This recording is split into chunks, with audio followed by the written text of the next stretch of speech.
People always tell me, oh, all cameras are good enough. Just get out and shoot. But look at these side-by-side examples.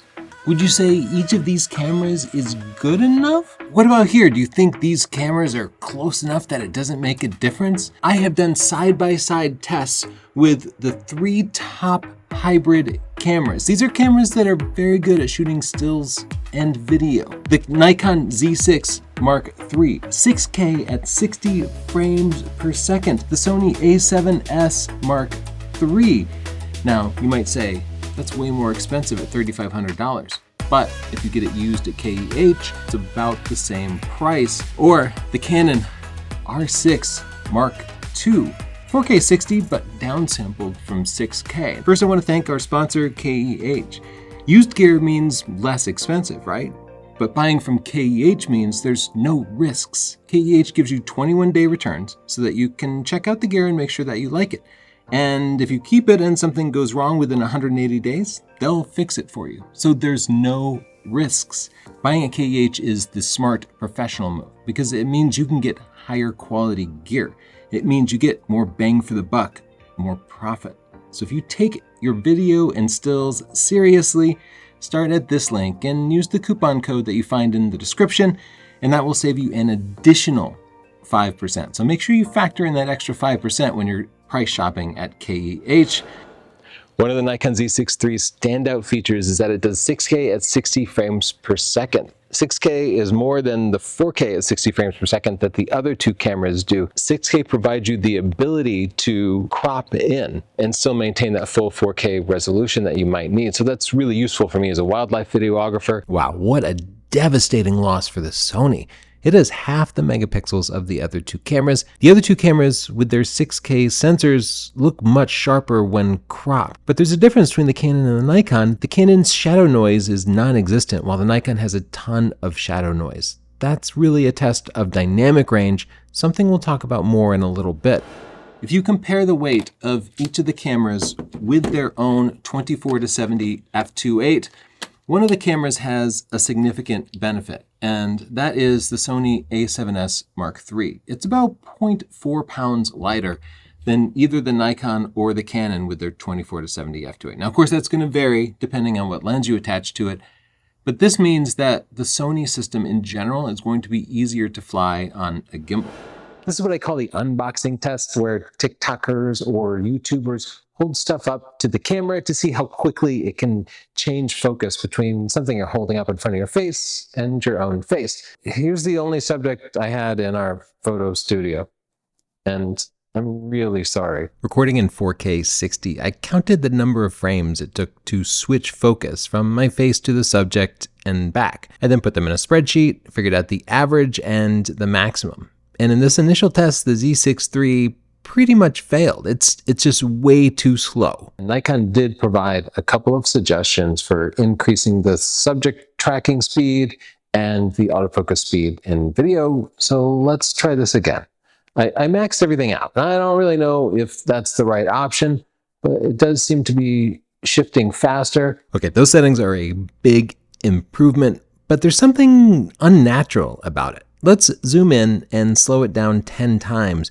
And we can see exactly what that is. You can see as it starts to pull focus to my face, it pushes in and out awkwardly, and then rapidly and abruptly locks onto my eye. The Sony a7S III took 28 frames to focus on average compared to Nikon's 24 frames, but the Sony's in its default settings. I didn't tune those. The a7S III's focusing never goes in and out, it only goes out. It starts slowly, accelerates, and then when it's almost in focus, it slows down and smoothly locks onto my eyes. Even though you don't slow it down and zoom in the real world, you do feel that the focusing is more natural. The Canon R6 Mark II is not as good as the Sony, but it's better than the Nikon. It focuses out and gets in focus for a split second, and then it pulls back in abruptly and then smoothly focuses back out. Why, Canon? Why is it like that? For the record, I'm not cherry-picking good or bad examples here. These are representative of the overall data. I did more than 100 focus pulls and analyzed them each frame by frame. And if you like this sort of objective, exhausting analysis, please subscribe to my channel. This is a Nikon Z6 III 4K 60 HLG at 200 millimeters. So we can see how it tracks, say, a groom walking down the aisle, or something more cinematic where you might need that shallow depth of field. I'm a little tall for my tripod. The Z6 III's autofocus looks pretty good, but if you watch the bokeh, you'll see that the focus jumps forward and back abruptly in a distracting way. And as she gets closer, the stabilization becomes really jerky. The A7S III looked the best of the three cameras. It's overall pretty smooth, but it's far from perfect. Chelsea's actually out of focus quite a bit of the time, but the stabilization and the autofocus at least pull smoothly in a way that doesn't distract you. The Canon R6 Mark II had the most accurate autofocus of the three cameras, but there's this weird jerkiness to it. Look at the bokeh just pulsing in and out and kind of bouncing around. I don't know if that's sensor stabilization or if it keeps adjusting the aperture or if the focus is really pulsing in and out. Either way, I found it to be too distracting. So it seems like Sony is the winner for autofocus, mostly because it's smooth, not necessarily that it's more accurate, but the footage did look better. But there's a place where the Nikon is a big winner, and that's in wildlife video. And that's something I'm really passionate about. Nikon has a couple of advantages. First, their 600 f4, it's a $14,000 lens, but it has a capability the other cameras don't have in their systems, and that's a built-in teleconverter that I can flip on and off. And when filming wildlife video, you really need all the reach you can get. And so I frequently flip that teleconverter on and off so I don't have to crop as much in post. But given that it has 6K at 60 frames per second, even in RAW, that means I am getting more resolution. And you really do need to count on cropping in post when it comes to wildlife because wildlife is unpredictable. You can't closely frame stuff up. You're often tracking a moving subject through a huge telephoto lens, and there's no way to keep it perfectly centered and smooth. So sometimes you end up doing that in post. So for things like wildlife video, the Nikon Z6 Mark III is a huge winner over these other two. And I found the Nikon's wildlife tracking and video even surpassed the Canon, which does a pretty good job. This is our low light test at ISO 12,800. Noise levels look great on the Nikon, but that autofocus isn't looking right. Clearly, the Nikon Z6 III's low light autofocus is broke. That's bad. The image quality from it looks pretty good. The Sony a7S III has the most correct colors, while the Canon is very warm. This is a high ISO dynamic range test. It's exposed for the candle, and then I'm raising the shadows to properly expose my face and correcting that in grading. You can see with and without noise reduction, the Sony a7S III definitely looks the best. And now for my slow motion test, I'm putting them each in the highest frame rate that's full HD or better. The Nikon wins this with 8 times slow motion, 240 frames per second at full HD. The Sony and the Canon only do 4 times slow motion, though the Sony does it natively at 4K, while the Canon needs to scale it down to full HD. Subscribe if I should get golf lessons. This is my dynamic range test. Dynamic range is really important in the real world because you often need to properly expose somebody's face that's in shade and still show the background, which might be in full sunlight. Here's the Sony a7S III in HLG HDR. The a7S III goes down to a base ISO of 100, whereas the Nikon bottomed out at ISO 400. So that means I have 2 extra stops to work with. I don't have to put an ND filter on quite as quickly. I very carefully checked the zebras to make sure I was just barely peeking on those white deck chairs back there. This is the Canon R6 Mark II, and it's a little weird. The base ISO is ISO 200, so it's lower than the Nikon. Zoomed in graded to my face, it's about a tie between the Sony and the Canon, but the Nikon is way behind. We do have some good news. Nikon gets better with N-Log, which we'll check out next.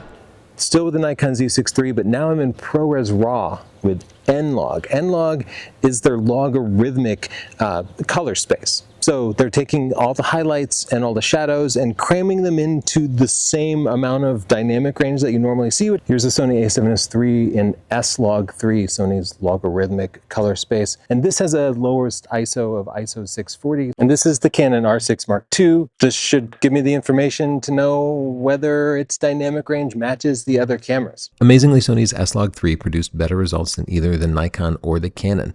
We tested the Nikon in both ProRes RAW and NRAW with N-Log, and this is about the best that we got. Talked with my guy at Nikon, who didn't seem to think it should be that bad. So I wanted to replicate it in a controlled environment. I have one brightly lit subject and one dark subject in here. I need to be 100% sure that the exposures on the two cameras are the same relative to the clipping of highlights. I want them to just be clipping the highlights. So I'm going to shoot them both at every possible shutter speed with the base ISO that they support. And then in post-processing, I will match up the two exposures that most closely come to clipping the highlights. Here's the full ungraded footage from the Nikon, and here it is side by side with the Sony. Now let's zoom in on the shadow detail. You can see there's a lens hiding in there, and raise the exposure of those shadows to demonstrate the dynamic range. The Sony looks way, way, way better, confirming the results that we found in our other tests. And they're consistent with the photons to photos report. So I feel comfortable with this result. The Nikon Z6 III doesn't have as much dynamic range. Each of these cameras has 2 memory card slots, but the Nikon only seems to record video to 1 slot, whereas the Sony and the Canon will record video to 2 slots. So why would you want to record video to 2 slots? Your memory card can fail. If you're shooting a YouTube video like this and the memory card fails, just go back into your basement and refilm it. No big deal. If you're filming a wedding, just get the bride to walk up the aisle. No, you can't do that. If you feel like you might not be able to reshoot everything, I would steer you towards either the Canon or the Sony, since they support writing video to 2 memory card slots.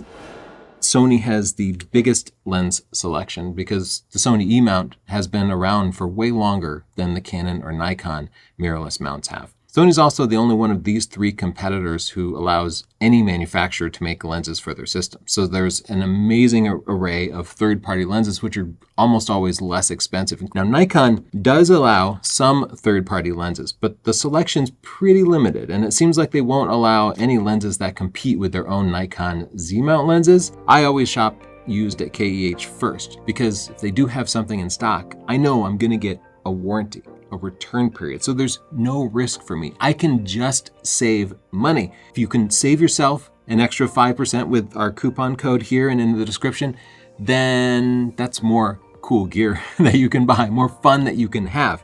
And KH doesn't just have the cameras and lenses that you need. They have tripods, they have lights, they have microphones. All of that does so much to make your video production so much better. So thanks for sponsoring us, KEH.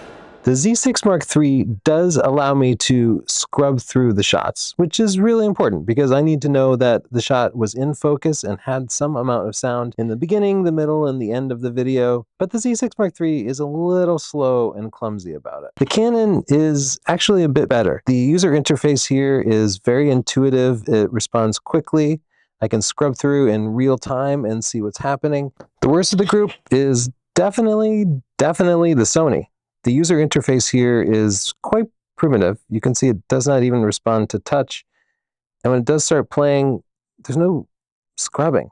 The only way to get through it is to push down here and then use VCR style controls. So I can't fast forward to the end, but rather I have to just kind of wait for it to scrub through, which can take quite a long time if you have a long clip.